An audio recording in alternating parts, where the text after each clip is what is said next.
జనరల్గా ఏంటంటే ప్రతిసారి వాళ్ళ లైన్లో మేము పోయిన సందర్భాలు చాలా ఉన్నాయి. కాంగ్రెస్ పార్టీ మేము ప్రతిపక్షంలో ఉన్నప్పుడు ఎప్పుడు వాళ్ళు ఏదో లైన్ వేస్తే ఆ లైన్లో పోయి ఇరుక్కపోయి మేము చాలాసార్లు దెబ్బతిన్నాం.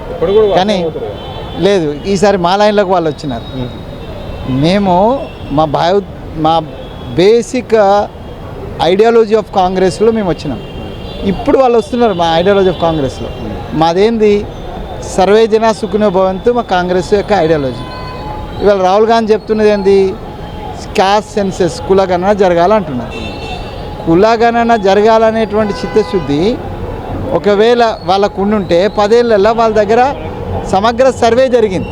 సమగ్ర సర్వేలో మీరు సేకరించిన విషయాలు బయట పెట్టి ఉండేదంటే మాకన్నా ముందే మీరు కులగణన చేసినట్టు అయ్యేది కదా. సో ఇవాళ కరెక్ట్ లైన్లోకి వస్తున్నారు. మేము కులగణన చేసి తీరుతామని అంటున్నాము. రాహుల్ గాంధీ గారు కూడా చెప్పినారు.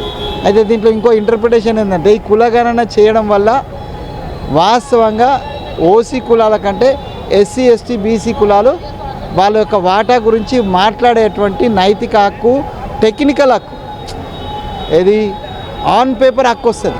ఇప్పటిదాకా మనం చెప్తున్నాం బీసీలు ఇంతున్నారు, ఎస్సీలు ఇంతున్నారు, మాకు ఇన్ని దక్కడం లేదు అని చెప్తున్నారు. సో దానికి ఇప్పుడు చట్టబద్ధత వస్తుంది. సో చట్టబద్ధత వచ్చేటువంటి అంశాన్ని ఏటిని కూడా కేసీఆర్ ఎప్పుడూ తన జీవితకాలంలో చేయలేదు. బీసీ కమిషన్ ఆయన కూడా బీసీ కమిషన్ వకలాభరణను కూర్చోబెట్టినాడు. మరి వకలాభరణం కూర్చోబెట్టిన తర్వాత ఏం చేయించిండు? వకలాభరణంతో బీసీ కులగణన చేయించిండా లేదా సమగ్ర సర్వే తన దగ్గర ఉన్నటువంటి దాని ప్రకారము బీసీలకు కానీ ఎస్సీలకు కానీ ఎస్టీలకు కానీ ప్రాతినిధ్యం ఇచ్చిండా? ఒకవేళ ఇస్తే 0.4% ఉన్నటువంటి వెలుమలో 4 మంత్రులు ఎట్లుంటారు? ఉండరు కదా. ఒకవేళ ఆయన ఆ సిద్ధాంతాన్ని పాటిస్తారు. ఇప్పుడు మేము పాటిస్తామంటున్నాం, పాటించండి ఆయన డిమాండ్ చేసేది. మేము పాటిస్తామని చెప్పిన తర్వాత దాన్ని ఎన్కరేజ్ చేసుకోవడానికి మాన్ లైన్లోకి వచ్చి ఇప్పుడు మాట్లాడుతున్నారు. మేము we are most welcome. Harish Rao గారు కావచ్చు, కేటీఆర్ కావచ్చు, మేము కులగణన చేస్తామని చెప్పినాం, చేస్తాము. దానికి మేము కట్టుబడి ఉన్నాం. పార్లమెంట్ సాక్షిగా మేము అసెంబ్లీ సాక్షిగా మేము అది బిల్ తీర్మానం చేసినాము.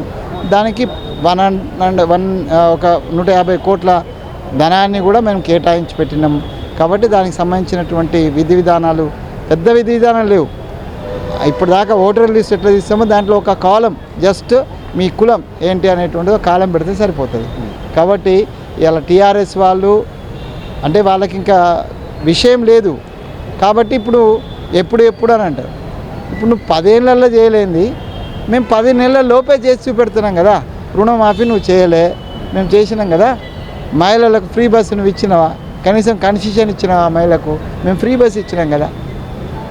500కు మేము సిలిండర్ ఇస్తున్నాం, గ్యాస్ సిలిండర్. నువ్వు ఇవ్వలే కదా. నీ 10 ఏళ్ళల్లో ఇవ్వలే కదా. లేదు కరెంట్ బిల్స్ అన్ను ఉచిత కరెంట్ అన్నాం. మేము కామన్ మ్యాన్కి ఉచిత కరెంట్ ఇస్తున్నాం కదా, 0 బిల్స్ ఇచ్చి. ఇవన్నీ నువ్వు చేయనివి మేము 10 నెలల్లో చేసి చూపెట్టినాం. మేము మిగతాయి కూడా మాకు 10 నెలలు అక్కర్లేదు, ఇంకొక 6 months లోపే మేము ప్రామిస్ చేసినటువంటి ప్రతి ఒక్కటి మేము చేసి చూపెడతాం.